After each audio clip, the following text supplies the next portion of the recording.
बोलो बच्चे। मारा बच्चे ਨੂੰ ਦੇਖ ਨਾ ਲੈ ਕੇ ਆਏ ਨੇ ਸੀ ਕੁੜੀ ਕਦੀ ਠੀਕ ਹੋ ਜਾਂਦੀ ਕਦੀ ਕਹਿੰਦੀ ਮੈਂ ਠੀਕ ਨਹੀਂ ਗਈ बच्चे ताली बजे ना एक हाथ से, निवाला डले ना अपने आप थाली से। ताली बजे हैं दो हाथ से, निवाला जाए थाली और हाथ से।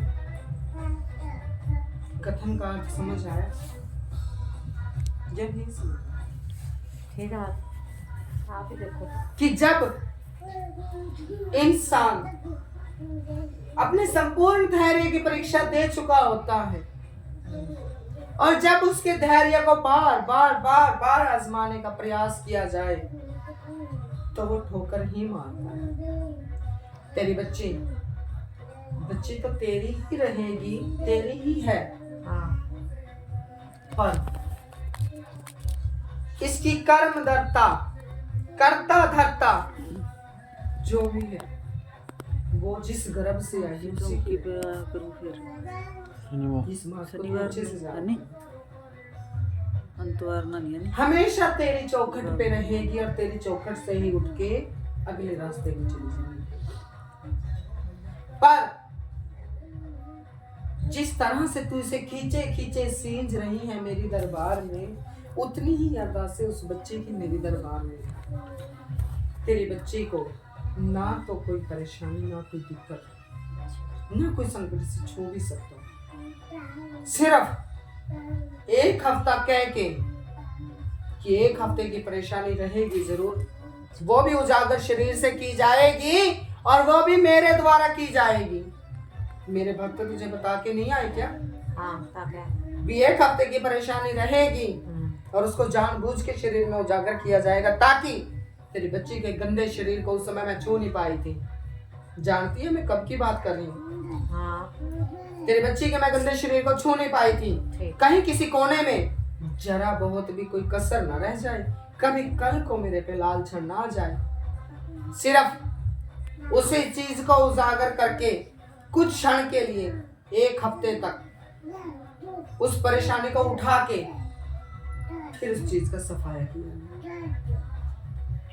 तेरी बच्ची को अब पूछ लो, अब क्या जिस हफ्ते से बोला था कि इस हफ्ते तुझे परेशानी रहेगी, उससे पहले बच्ची को पूछ कि परेशानी रही, दिक्कत रही? लड़ाई तो नहीं ना ना तो ठीक है। वो तो बच्ची बोल के कहा था कि एक हफ्ता तू परेशान रहेगी, बोला था नहीं चलो बोला कभी था? कदा हो भी जाता है नहीं होगा, ये इससे कैसे हो जाएगा? कभी कभी कभी भी नहीं होगा। बस लड़ाई एक हमेशा अपने आपको ये समझे कि मैं स्त्री हूं। स्त्रियां लक्ष्मी जैसा सम्मान तो पाना चाहती हैं, पर विष्णु जैसी पति की सेवा नहीं कर सकती। हर औरत लक्ष्मी तो बनना चाहती है, पर पति को विष्णु नहीं समझना चाहती। लक्ष्मी सदैव विष्णु जी के चरणों में रहती है। जानती है ये स्वरूप देखा नहीं कभी। जब स्त्रियां उम्मीद रखती हैं कि मैं लक्ष्मी बनूं, मेरे पति मुझे लक्ष्मी बना के रखें, तो फिर लक्ष्मियां बनने का भी सौभाग्य उसी को प्राप्त होता है जो स्त्री अपने पति को विष्णु बना के रखे। मैं ये नहीं कहता कि किसी भी प्रकार कोई भी क्षण कोई भी कथन ऐसे नहीं कहता कि जिस वेद पुराण में स्त्री का अपमान किया गया। नहीं, रक्त बीज की तरह, चंड मुंड की तरह अगर स्त्री अपमान करोगे तो मुंड हमेशा स्त्री के हाथ में ही होगा। दोनों के लिए समान रूप से मैंने उदाहरण सहित कथन दिए हैं, समझ जाओगे तो दोनों के लिए ही अच्छा है। फिर ना तो बच्चे कोई काली प्रकट हो सकती, ना कोई कल्लर माता, ना कोई माता मैदान वाली, ना कोई पीर पैगंबर, जो अगर तुम लोगों ने संयमता ना बनाई तो फिर तो चाहे किसी भी देवी देवता को कोसते रह जाना। कहते अगर मन की आत्मा की मैल साफ कर ली जाए तो सब कुछ साफ साफ शीशे की तरह नजर आता है, और जब अंदर की आत्मा की परत मैल की चढ़ी हो तो सफेद कपड़ा भी काला नजर आता है। किसी दूसरे के दामन में दाग लगाने से पहले अपना दामन झांक के जरूर देखना कि मेरा दामन कितना साफ है।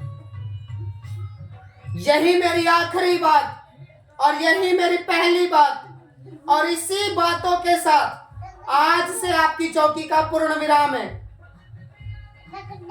आपको अपना घर, अपना बालक, अब किसी भी परिस्थिति में अपने आप को स्वयं संभालना होगा।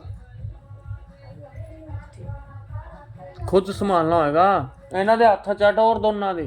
हाँ अगर मैं जितनी मर्जी जिन भूत को काटने का प्रयास कर दूं, अगर मन के अंदर मैल हो सही बात है। तो कैसे करोगी? ठीक उसी तरह से बच्चे को अगर पेट के अंदर गैस बनी हो तो उसको जितना मर्जी दूध पिला लो, उसने उल्टियां ही करनी है। जब तक उसका रक्त सही नहीं होगा तब तक वो आपके दूध का सेवन नहीं करेगा। समझाई? मैं सब कुछ समझा चुकी हूँ, समझने वाले होंगे समझ जाए माता रानी धागा ही बनाइए मोटरसाइकिल।